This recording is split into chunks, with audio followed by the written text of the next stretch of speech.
नमस्कार साथियों, स्वागत है आपका मेरा चैनल हिंदू धर्म दर्शन में। तो आज का विषय है गोकर्ण और धुंधकारी की कथा। तुंगभद्र नदी के किनारे एक गांव था। वहां आत्मदेव नाम का एक ब्राह्मण अपनी पत्नी धुधली के साथ रहता था। आत्मदेव सज्जन व्यक्ति थे, परंतु धुधली स्वभाव की झगड़ने वाली और दूसरों को दोष निकालने वाली स्त्री थी। आत्मदेव निःसंतान थे, इसलिए बहुत दुखी रहते थे। संतान प्राप्ति के लिए आत्मदेव ने बहुत प्रयास किए, परंतु कोई सफलता नहीं मिली। अतः उसने आत्महत्या करने का निश्चय किया। आत्मदेव वन की ओर निकल गए। रास्ते में उन्हें एक महात्मा जी मिले। आत्मदेव उन महात्मा के सामने रोने लगे। महात्मा ने उनके दुख का कारण पूछा। आत्मदेव ने कहा कि मेरे पास खाने पीने के लिए तो बहुत कुछ है, परंतु मेरे पास खाने वाला कोई नहीं है। अतः मैं दुखी हूँ, इसलिए मरने की इच्छा से आत्महत्या करने यहाँ आया हूँ।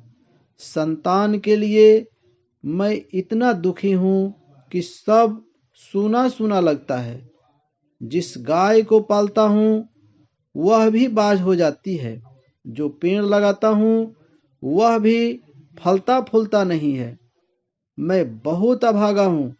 ऐसा कहकर आत्मदेव फूट फूट कर रोने लगा। महात्मा जी कहा, तुम्हारे कोई संतान नहीं है? यह तो ईश्वर की कृपा है।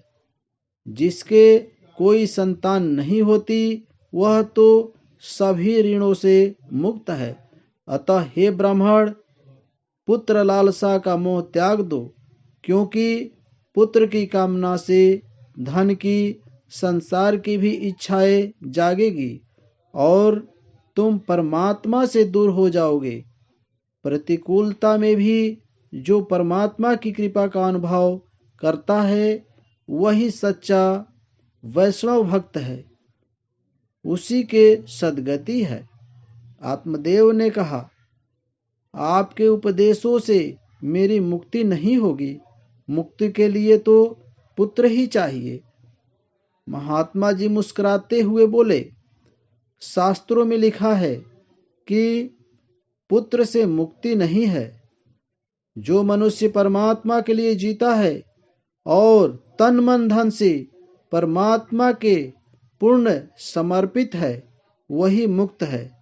आत्मदेव ब्राह्मण दुखी होकर बोले, मेरे मरने के बाद मेरा श्राद्ध और पिंडदान नहीं होगा तो मैं अनेक योनियों में भटकता रहूंगा। अतः कृपा करके आप मुझे संतान प्राप्ति का उपाय बताइए। महात्मा जी बोले, यह शरीर ही पिंड है, उसे परमात्मा को अर्पण करना ही पिंडदान है। श्राद्ध करने से पितर प्रसन्न होते हैं, पर मुक्ति संभव नहीं है। मुक्ति के लिए तो एक ही सत्कर्म है, स्वयं अपने द्वारा ही अपने आत्मा का संसार समुद्र से उद्धार करें। ईश्वर के लिए जो जीता है उसे अवश्य मुक्ति मिलती है।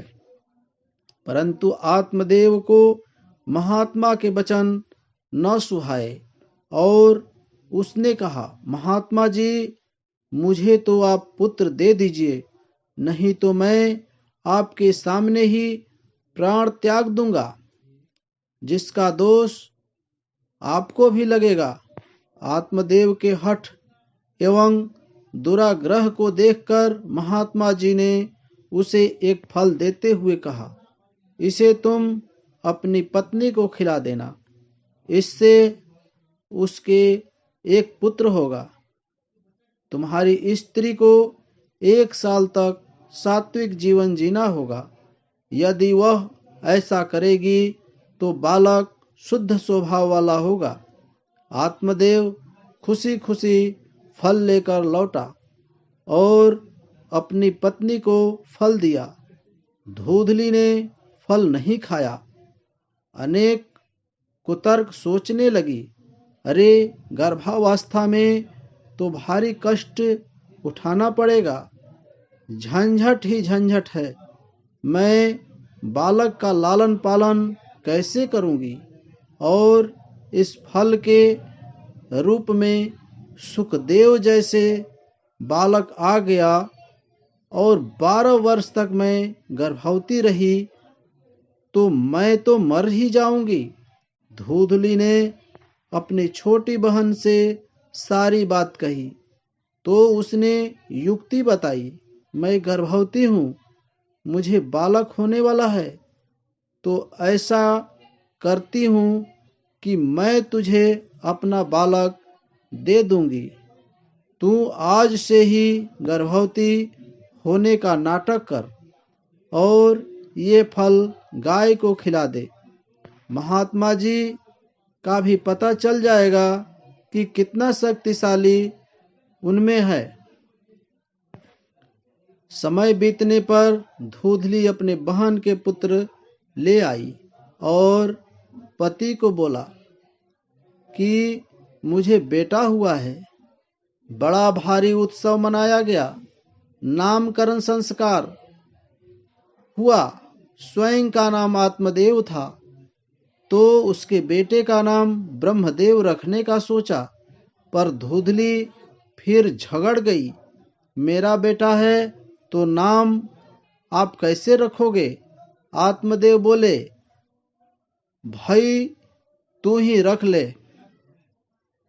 उसने कहा, मेरा नाम धूधली है तो मेरा बेटा का नाम धुधकारी। धूधली ने गाय को जो फल खिलाया था, उसके 2 माह पश्चात गाय के गर्भ से मनुष्य का बालक पैदा हुआ, जिसके कान बड़े बड़े थे, इसलिए आत्मदेव ने उसका नाम गौकर्ण रखा। अब दोनों बड़े होने लगे। धुधकारी दुष्ट प्रवृत्ति का था और गोकर्ण बड़ा ही सात्विक प्रवृत्ति का था। धुधकारी सारे दुष्कर्म करता, शराब पीता, जुआ खेलता, घर की सारी संपत्ति ले जाता। धीरे धीरे उसने सारी संपत्ति नष्ट कर दी। इसलिए तो पुरानी कहावत है, पूत सपूत तो क्या धन संचय, पूत कपूत तो क्या धन संचय। अगर पुत्र दुष्ट हो जाता है तो उसके खून पसीने की कमाई सब बर्बाद कर देगा, और अगर पुत्र सपूत है तो खुद मेहनत करके धन अर्जित कर लेगा। इधर एक दिन धुधकारी ने आत्मदेव की भी पिटाई कर दी। पुत्र के दुराचरण को देखकर आत्मदेव को बहुत दुख हुआ। उसने सोचा, इससे अच्छा तो पुत्रहीन रहता। पिता के दुख को देखकर गोकर्ण पिता के पास आया और उन्हें वैराग्य का उपदेश दिया। गोकर्ण ने कहा, पिताजी, ये संसार दुख रूप है तथा मोह से बांधने वाला है। संसार में सिर्फ भगवत दृष्टि रहकर ही हम सुखी हो सकते हैं। अतः पुत्र मोह त्याग कर भगवत भक्ति करिए, तभी मनुष्य जन्म सफल है। जो सुख को चाहे सदा, सो शरण राम की ले। भक्ति में परदोष दर्शन विष्णु है। अतः हे पिताजी, आप धुधकारी की गतिविधियों की तरफ ध्यान न देकर वन में जाकर प्रभु की आराधना करें। गोकर्ण के बाद समझ पुत्र मोह त्याग कर आत्मदेव गंगा के किनारे गए। भगवत के 10वें स्कंद का पाठ रोज करते थे और उसी जीवन में उन्हें श्री कृष्ण की प्राप्ति हो गई। आत्मदेव के चले जाने के बाद एक दिन धुंधली भी पुत्र के उपद्रव से दुखी होकर कुएं में जा गिरी और उसकी मृत्यु हो गई। इधर गोकर्ण जी तीर्थ यात्रा के लिए निकल गए। खुली छूट मिलने के कारण अब धुंधकारी 5 वेश्याओं को घर ले आया। वह वेश्याओं की मांगों को पूरा करने लगा। उसके लिए डांका डालता, शराब पीता, जुआ खेलता। इसकी मांगों को पूरा करते करते एक दिन धुंधकारी ने राजा के महल से भी चोरी कर ली। वेश्याओं ने सोचा, यदि यह जीवित रहा तो एक न एक दिन हम पकड़े जाएंगे, अतः इसे मार डालना ही तो अच्छा रहेगा। ऐसा सोचकर रात को उसने सोते हुए धुंधकारी को रस्सी में कसकर बांध दिया और जलते हुए अंगारे उसके मुंह में रखकर उसे तड़पा तड़पा कर मार डाला। फिर उसके शरीर वही धरती में गाड़ दिया। धुंधकारी अपने कुकर्मों के कारण भयंकर प्रेत हुआ। जो पाप करता है उसे प्रेत बनना पड़ता है। गोकर्ण ने गया में जाकर भाई का श्राद्ध किया और उसका उद्धार नहीं हुआ। अब धुंधकारी अनेक रूप में बनाकर गोकर्ण को डराने लगा।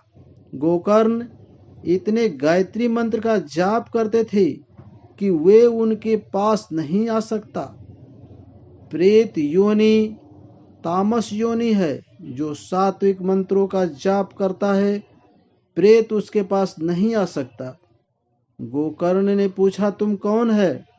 धुंधकारी ने कहा, मैं तुम्हारा भाई धुंधकारी हूँ। हे भाई, तुम दयालु हो, मुझे इस प्रेत योनि से छुटकारा दिलाओ। गोकर्ण बोले, अरे मैंने तो तेरा गया में पिंडदान कर दिया, फिर भी तेरा उद्धार नहीं हुआ। धुंधकारी बोला, मैंने जितने दुष्कर्म किए हैं, गया के पिंड से मेरा उद्धार होने वाला नहीं है, और कोई उपाय सोचो। गोकर्ण ने सभी विद्वानों को बुलाकर पूछा, पर कोई उपाय नहीं निकला।